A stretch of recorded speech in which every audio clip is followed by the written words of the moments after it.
and you'll see I'm not alone. I have Miss Sarah Hickner. She is author of Stories from the Barn Aisle, Real Life Tales of Humor and Grace from a Horse-Obsessed Girl. So welcome, Sarah. Welcome. Can you hear me? Rebecca, I think my sound is messing up. Something is blipping. Okay, well, we will let you figure that out if you want to. We will make those technical difficulties.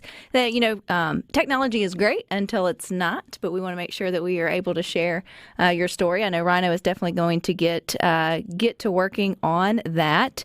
But yeah, you can head on over to SuperTalkTV.com. You can see Sarah. She'll wave to you if you want to do it that way. Can you hear me, Sarah? I can hear you now. It sounds like it's good. Sounds like it's good. All righty. Well, we're going to rock and roll. Yep.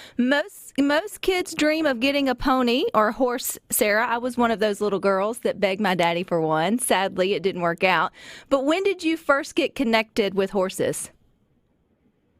Well, as you said, I was one of those girls who begged my daddy. I wanted one for as long as I could remember. And I think I was in about 5th grade when I first got to be around horses aside from pony rides at the fair. Was that you owning one and getting to learn how to ride, or were you just connected to horses in another way? So that's actually the very first story in my book, Stories from the Barn Aisle. It was my great aunt, her daughter, who I guess that would make her my cousin, had a horse, and my cousin had moved off, grown up, and left the horse behind, and the horse was at least 30 years old. And my great aunt found out that I had the horse bug, and so she took me out to see this very, very ancient horse and her very ancient horse friends, and neither of us knew what we were doing. My great aunt was not a horse person. It had been her husband's thing and her daughter's thing. So we were just out there blind leading the blind, and I was in heaven. It was incredible.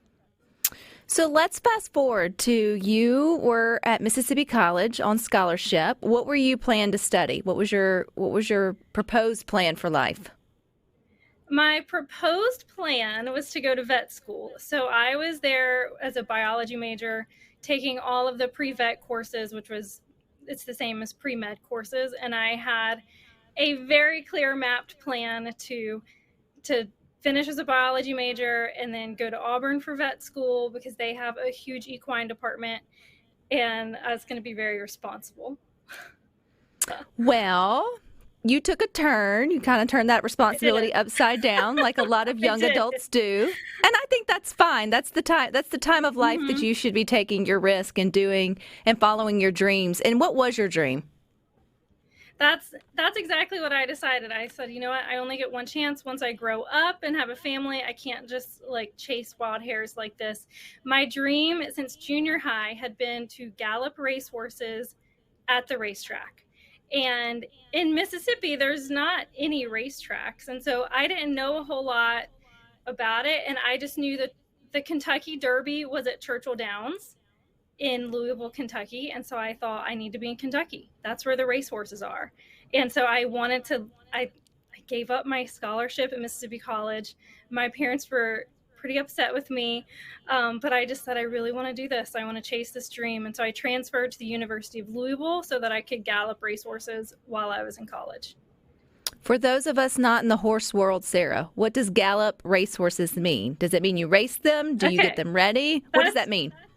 Yeah, that's a very good question because I know it's very confusing to non-horse people. So to gallop racehorses, just like any athlete who runs, a horse needs to exercise every day. And so a jockey is the person who rides them in the races, but the gallopers are the people who show up every morning before the sun is up to exercise the racehorses.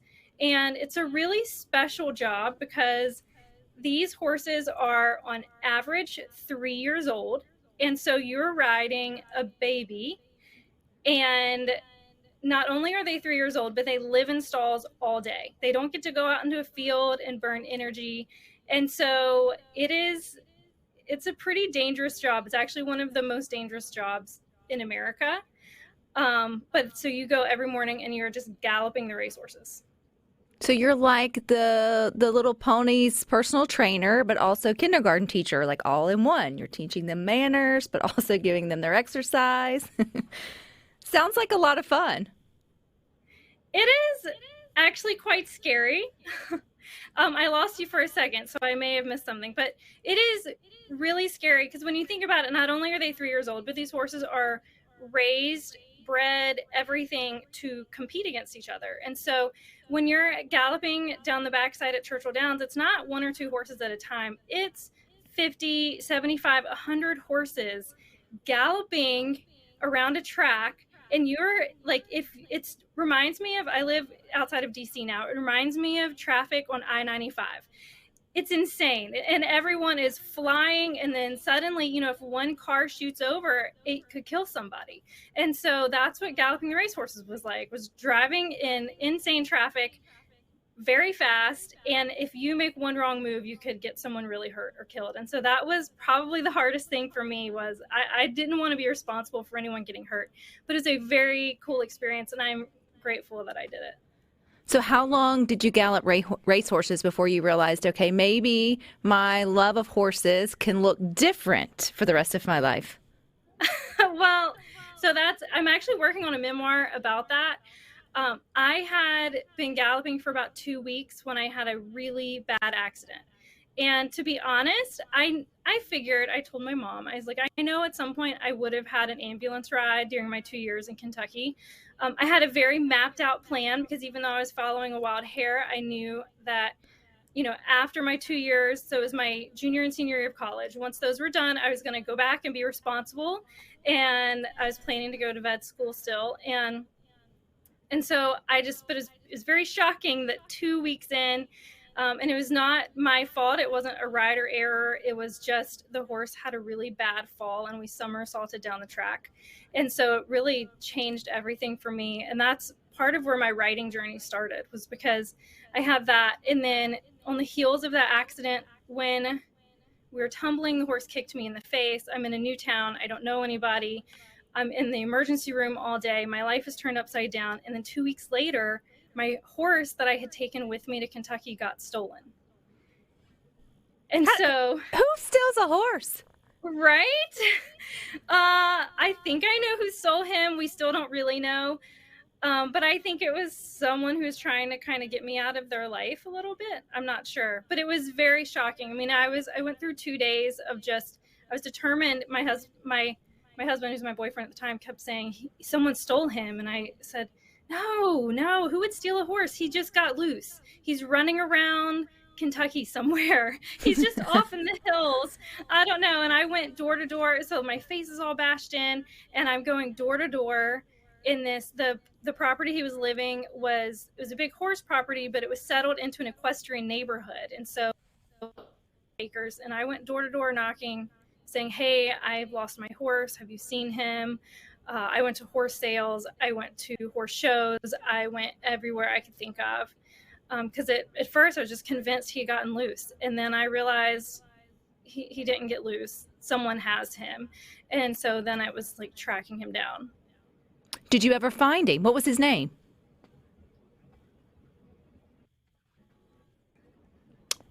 Well, we're experiencing a few more technical difficulties with Sarah Hickner. We're going to try to get her on the phone so we can finish our conversation after the break here on Good Things. But what a cool thing. I remember distinctly wanting to have that horse life. So if you got to grow up with ponies or horses in your own family, I think that's a really cool, way to have a childhood, right? Like you get to go out and you have your responsibilities with horses, just like if you grew up with cows or anything else.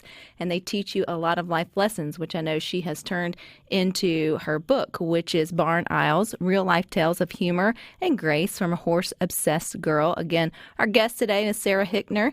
She is a Mississippi girl, but she's out living her horse life. We're going to try to get her on the phone during the break, so stick with us. We got more for you coming up. We're continuing our conversation today with Miss Sarah Hickner. She is the author of Stories from the Barn Isles, Real Life Tales of Humor and Grace from a Horse-Obsessed Girl. Sarah, sorry for all the technical difficulties, but I think we got you on the phone now, so we were just going to make sure we could share the rest of your story. And you were sharing the story about the fact that your horse got stolen. How long were you in Kentucky after leaving leaving Mississippi College when your world started to spiral? Was it really only a few weeks, or had you been there a little bit longer?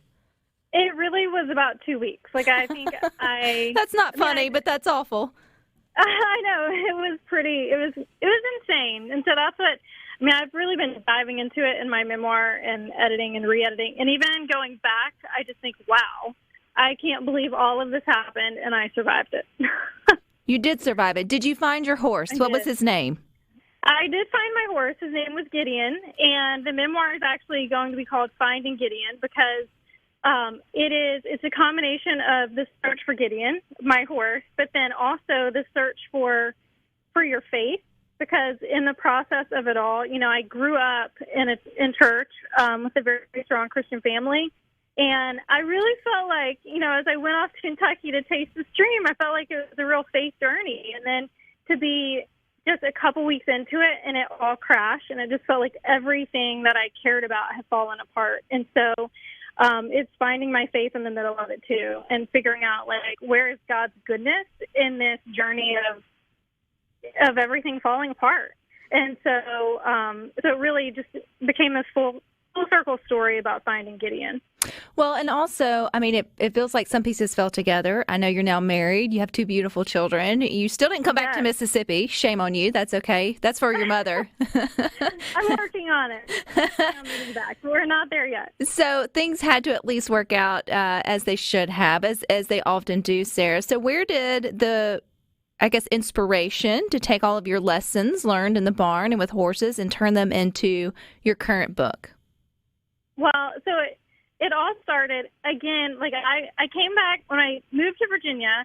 I was in church, and I just really felt like God was telling me to write the story from Kentucky, and I was fighting it. I was like, I don't want to write. I'm not a writer. I have other things that I want to do with my life, but it just kept going over and over, and it's consistently for months, God was write this story. And so I sat down and started working on the memoir. And I worked on it off and on for about 10 years. And then 2 years ago, I said, okay, it's time to get serious about this. And so I started consistently working on it. And then in the process of just research and learning, and I really wanted to develop my craft as a writer, because I was learning more and more about the process of writing and creating books that people can't put down. And so I thought, let me do a book for practice. And that's where Stories from the Barn Owl was born. Is it started out just a but in the process, I remembered I went back to, as a kid, before I had horses in my life, I lived vicariously through reading horse books. And so I wanted to channel those horse books and the things that I loved about them. And so one of the things was I learned so much about riding and tacking up and grooming horses and everything just from reading books. And so I wanted to create stories that have that same feel where you're learning without realizing you're learning. You learn about what it's like to be around horses and how to tack a horse up just from reading the book. And so it's kind of like a love story to my 6th grade self. Look, we did this, and these are the lessons I learned along the way, so that the next 6th grade horse-obsessed girl can learn and live vicariously. Or little girls like me too, Sarah, whose daddy said no every time I came to ask for a horse. But it wasn't, in his defense, it really wasn't a good fit for our family at the time. And my parents knew nothing about horses. It would have been a terrible idea. But I probably would have really enjoyed, diving into a series or a book like that, just to sort of, again, like you mentioned, live kind of vicariously through that. You have 2 small children. How old are your kids, Sarah? My kids are 10 and 7, and they're my biggest fans. So it's been really fun to do this journey with them and them get to see their mom as an author. That's been probably my favorite part, is to see their pride when they're in front of their classmates and stuff. Well, do you still have horses in your life? I do. I am one of these people. There's about 2 months where I didn't have a horse, and it was the hardest 2 months of my life. I was like, I can't do this. I need a horse back. I think God made me to need a horse in my life. So I do. I have right now 2 horses. I have one named Danny, who's 4 years old, and a 17-year-old named Silas. And they're both off-the-track thoroughbreds. Ever since I worked at the track, I have a passion for the race horses, and so I like to help give them second careers when they're done racing. Have your children gotten the horse bug that you have? I mean, again, I don't know a child that wouldn't love horses, but it sounds like you had a real connection to them in a different way. Have you passed that on, or do they just enjoy the fact that there's, some fun pets in the backyard? It is yet to be determined. My son definitely does not have the horse bug. My daughter thinks she does, but she's 7, and so I'm waiting it out to see how committed she really is. Well, it is a commitment. That's what my daddy kept telling me, Sarah. Are you going to get up and feed it? Are you going to, exercise it? Now I know that's galloping. Are you going to, do all the things that they require? But there are a lot of life lessons. Share with us one of your life lessons out of your book, Stories from the Barn Aisle. Oh my goodness. There have been so many life lessons with horses. One of the funny ones is never take a horse off of a horse trailer on a road trip. I was naive. It was actually when I was moving up to Kentucky, and I thought, I'm tired of driving. I need to stretch my legs. My horse probably needs to stretch his legs too. It was my first long distance journey pulling a horse trailer. And it was a bad idea. You do not ever pull a horse off the horse trailer, because then they're like, I don't want to get back on. And you're stuck in the middle of nowhere with a horse that will not get back on the trailer. I feel like I laugh at your expense a lot, Sarah, which I think is where the word humor and grace comes in, the title of your book, for good reason. But all life lessons are bought and paid for. And so I can imagine, once they get out, they're like, nah, girl, I ain't getting back in that little hole. You're not putting me back, at least without a fight. Exactly. It was like over an hour, I think. And we had people sitting on a curb watching us, and it was crazy. So where can we get the book, Sarah? So the book is available on Amazon. If you go to Amazon, you can search Stories from the Barn Aisle, or you can search my name, Sarah Hickner. I actually have also come up with a couple journals, because in the process of writing, or in the process of learning to write again, I've learned so many things that they didn't teach me in English class, or I wasn't paying attention. I'm not sure. And so I made a couple of journals that are all about teaching people to write better, whether it's a kid or an adult who's ready to get better at writing. And so it's some of the lessons that I've learned in the last couple of years, and I put them into journals along with writing prompts and stuff. But it's all available on Amazon. If you just go to Amazon and search Sarah Hickner, all 3 books will pop up. So I'm curious, what's one of your tips to be a better writer? Well, one that you'll hear a lot is show, don't tell. And that took me a little while to figure out. But it's one of my favorite ones, because you could say something like, it's really hot outside, and that would just be telling you it's hot. Or you could say, the sweat was dripping down my face, and I could have squeezed sweat out of my shirt. It's all about showing the story instead of just telling the story. And that's one of my favorite ones. And when I go back through my memoirs, that's basically what I'm doing every draft, is going back through, making sure I'm not telling you the story, but I'm showing it to you so you feel like you're in it. So you mentioned it took 10 years to get this one to publish, or it came through your 10-year journey to get your memoir out. Will it take another 10 years to get Finding Gideon to us? I hope not. I'm working really hard to be done with edits by the end of December, and then I'll start the process of getting it ready for publishing with professionals. So then I'm probably going to do a Kickstarter to raise the funds for editor and cover design and stuff like that. I actually have a free short story available on my website if people want to read my stuff and not pay anything yet, and just check it out and see if it's for you. But my website is liveridelearn.com. But that's also where you'll find updates on Finding Gideon. I try to keep people updated through my newsletter on where it is. But right now, I think I just have 1 draft left, and then it will be going to an editor and a designer, and we'll be getting it out. I'm secretly hoping I could have it out by Derby Day, because that's always been a holiday for me, is the Kentucky Derby. And so I want to be able to launch my book by Derby Day. Well, Sarah, I learned a new word today, which is what galloping horses mean, or I guess phrase. And if my daughter ever comes to me and tells me she's leaving to do that, I'm going to lock her in her room. You just need to pray for it. I feel like you can't. It's one of these things. I'm so grateful that I did it. I would rather have lived through the experience and the pain than to spend my whole life wondering what if. Yeah. But it was definitely not as fun as I thought it would be. It was a lot harder. Well, I love your story, and I'm just kidding about my kid. I think it's great that you chase your dreams, and congratulations on the book. And come visit us the next time you're here visiting your mama. All right. Thank you so much for having me on. It's been fun chatting. All righty. Y'all stick with us. We got more for you coming up next.